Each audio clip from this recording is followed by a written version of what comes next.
As a former Green Party of Canada candidate, when I saw this story, I had to cover it because it just seemed so out there. So the Star reported over the weekend that 3 former Green Party staffers accuse Green Party leader Elizabeth May of workplace bullying, alleging she has created a toxic environment with conduct that includes yelling at employees and putting them down in front of their colleagues. Now, if it's not already obvious, I have a clear bias here.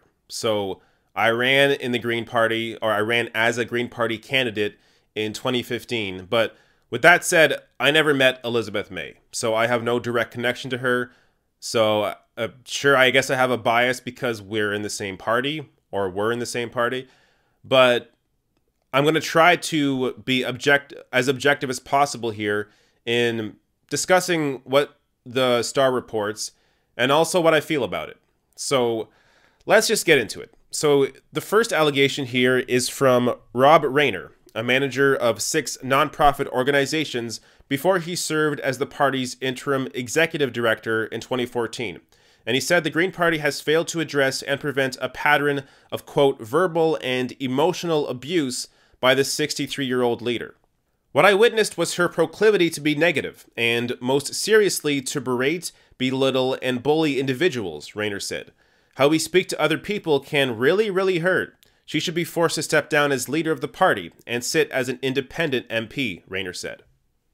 So let me try and break down some of Rayner's claims here. So he claims in a document to the Star that Elizabeth May told him over the phone that she had the power to have him fired and once included him on an email to party executive officials that accused him of incompetence. Okay, so this first claim, I'm sure happens all the time. This is like typical workplace things. So, there are some allegations that I'm going to get to that are a little more, I understand them a little better, but some of Rayner's claims here, I just don't understand why Elizabeth May is being targeted and, you know, not every male CEO in the country, because this is sort of typical behavior that really isn't all that out of the ordinary and also not something I would really consider bullying. So here's another accusation from Rayner. He wrote that at one point he called May in an effort to smooth over their relationship and that she allegedly told him respect has to be earned. Why is that a thing? I mean, why is this a problem? So he was bothered that Elizabeth May told him that, quote, respect has to be earned. I gotta say, I've never been told that, but I have to imagine that a lot of people have, and maybe it's being said to him because he wasn't being respectful. I mean, I don't know. I'm just reading this claim and seeing, not understanding how this is bullying.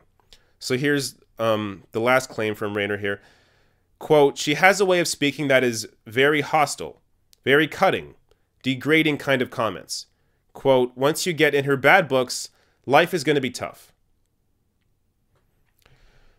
To me, this just looks like somebody who didn't get along with Elizabeth May, or Elizabeth May didn't get along with him. Whatever it was, not everybody gets along with each other in a workplace.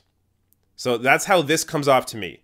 Now let's get to some other, there are 2 other people who have allegations, so maybe theirs are a little more clear. I don't know.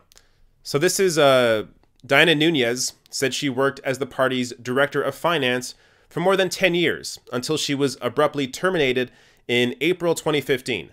She recalled numerous instances where May allegedly, quote, threw a fit and yelled at employees, though she herself was never the target. Nunez called May a bully who is mean to the core. Okay. Let's look into these. So Elizabeth May threw a fit. So let's look at what that fit was about. So in 2006, Nunez said that May requested that her new office in Ottawa be repainted. And when May came back to the office before it was done, Nunez claimed the leader threw a fit, yelled at another employee, and threatened to bring in former workers to get the job done. Okay. Judge this for yourself. So I'm clearly biased, right? I ran in the Green Party even though I never knew Elizabeth May. So I'm going to... My natural proclivity is to err on the side of questioning these things. But even... I'm trying to be objective as possible. I'm trying to understand what the problem is here. People get angry at work. So Elizabeth May came in, the painting wasn't done, and she was angry about it. Do bosses never get angry at anything? Is Elizabeth May not allowed to question why a job that she thought was going to be done wasn't done? I mean, threaten to bring in former workers to get the job done? I'm failing to understand what the problem is here. So let's go to a separate incident. So Nunez also claimed May was upset that her daughter was denied a party stipend for work she had done. Nunez alleged that May slammed her office door, quote, so loud that every staff member in that place stopped and wondered what was going on. Elizabeth May slammed her office door once, and it was so loud that every staff member stopped and wondered what was going on. If you've ever been in an office where an office door was slammed, post a comment below. Did you complain? Did you go to the press with it? I mean, I'm just trying to understand. I'm trying to understand why this is a problem. So, that's not going to say, or that's not saying I'm going to defend her in every instance. We will get to something where I think the claim is there's a little more weight to it. But again, this is not something this is totally normal behavior. So if you're going to try and smear Elizabeth May with this, then let's go ahead and slam everybody else in every workplace that has also had similar moments. I don't know. Okay, let's go to the last staffer here with her allegations. Another former staffer, Vanessa Bruse, said she worked as the party's Manitoba, Ontario organizer for 3 months last summer. She claimed that May yelled at her on 3 occasions and that she was let go by the party after complaining to her division boss and May's assistants that, quote, if she spoke like this in private industry, she'd be fired. Okay, so just off the bat here, I guess this employee feels like maybe she was improperly let go. And maybe she was let go because she complained that Elizabeth May was mean. I could see that maybe being an issue. But let's go a little deeper into her allegations. So she said she found May to be belittling and demeaning after she was hired in the spring of 2017. She claimed that May yelled at her when she tried to explain what she knew about environmental assessments during an exercise at staff retreat about how to improve the Environmental Assessment Act. She said May started yelling at her about how she was one of the people who wrote the act, and that, quote, I think I should know more about it than you. So, man, I'm just, in my head, I'm going through all of the moments where things like this have happened in a workplace, where maybe you're in a meeting and you cut in with something and maybe you spoke out of turn and the boss was angry and thought that you shouldn't be speaking then. I mean, this is just like typical social behavior. Like, unfortunately, we don't all live in a utopia where we all get along all the time and everything's great. There are going to be instances where you don't feel comfortable at work. And I don't mean you feel uncomfortable as in you're being harassed. That is an issue. But uncomfortable as in a moment like this at a meeting where you come in with something and then you're put down. Sure, it would be great if that stuff didn't happen, but it does happen. And it doesn't necessarily mean that it's bullying or some form of harassment. She says here, quote, it was it was loud to the point that everybody in the whole place just turned around and watched her yell at me. Again, bosses yell sometimes. I'm not saying they should. Like that, if I ran a business, the way I would try to run it is by not being loud and, generally I don't feel like yelling at people leads to any solutions. I think it's more effective to take somebody aside and talk to them, talk out your issues, face to face, rather than try and embarrass them. But again, this is one side of an allegation, and it's something that happens quite often in workplaces. Now, whether you think it should or not, I guess that's a different discussion. I'm just saying if May is being accused of these things, then so should a lot of other people. Now, let me get to this next quote here, where we may begin to get into something that I find a little questionable, but let's just see where it goes. So May recalled the incident as well, but disputed Brustelin's story. She said she was asked to give a briefing on the act, and then, let's just call her B because Brustelin is a hard name, and then B chimed in about her own expertise in the area. I thought, well, look, why don't you do the briefing then, May said. And then, unfortunately, it became apparent that it was really back to me to do the briefing. It's such a minor thing, and certainly not to make her feel bad, May added. I would never undercut anybody. Okay, so that's May defending herself a bit there. Now let me just go into one kind of odd allegation where I'm not quite sure how to feel about it. So this is what it says. B said she was told how to respond to May's periodic chain emails to avoid saying things like, quote, I hope you're enjoying a holiday, because she's never on holiday. Okay. This was the part of the article where I was like, that's weird. You can't tell her that you're having or hope you're enjoying a good holiday because she may take it the wrong way. Some people are set off by odd things. Now, if I'm told I hope you're having a good holiday and I'm not on holiday, I don't think I would be set off by that, but I'm sure there are things that set me off, like bad drivers that don't set other people off. So I get incredibly set off by people who sit at a green light for more than half a second. But other people, they're not bothered by that. So we all have weird things that set us off.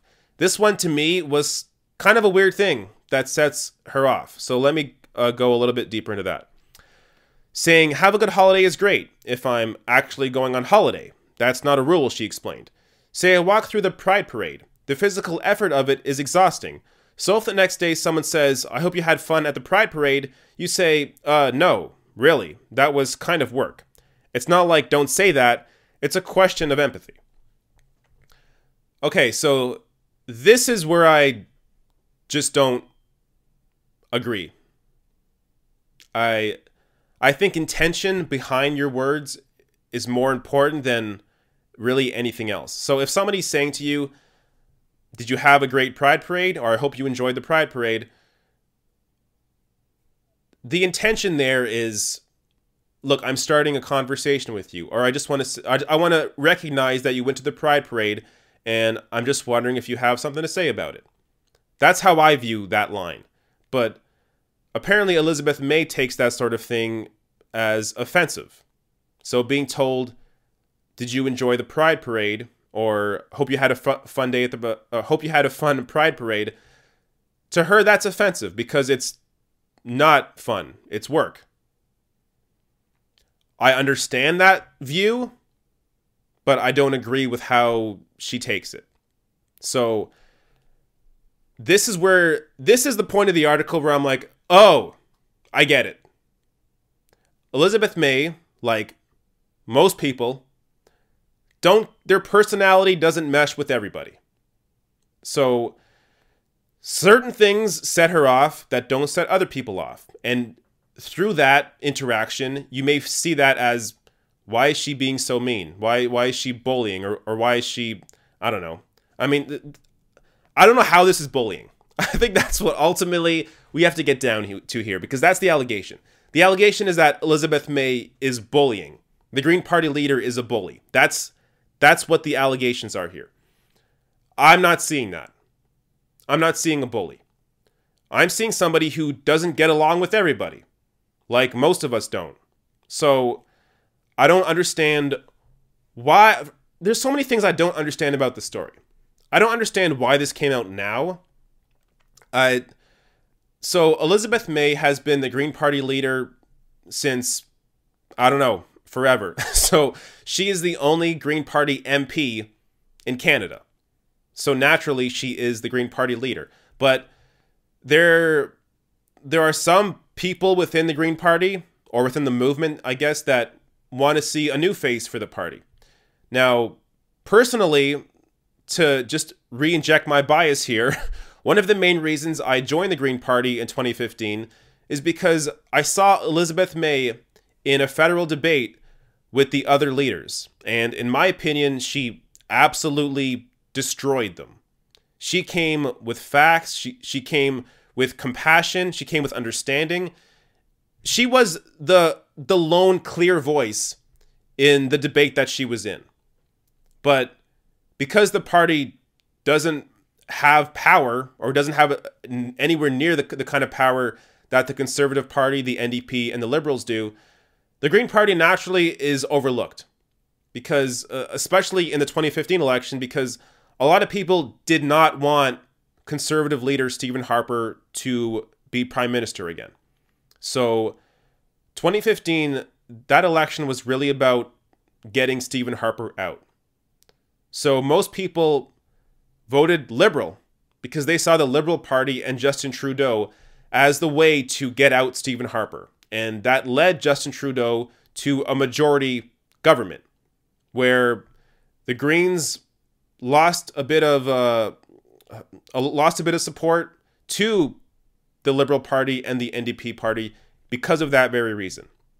So they're always in this tough spot where they're trying to grow the movement, but as long as the Liberals and the NDP keep trying to encroach on progressive policy, then it's going to be a lot tougher for the Green Party to make any gains when the NDP, or especially the NDP, try and take on that progressive message. So just getting back to this story, I don't understand why this is out. I don't understand why she's being called a bully when clearly these allegations don't show bullying to me. They just show some weird instances where a few coworkers didn't get along with her, and somehow this snowballed into a big story. So now Green Party leader Elizabeth May is asking a lawyer to investigate these bullying claims.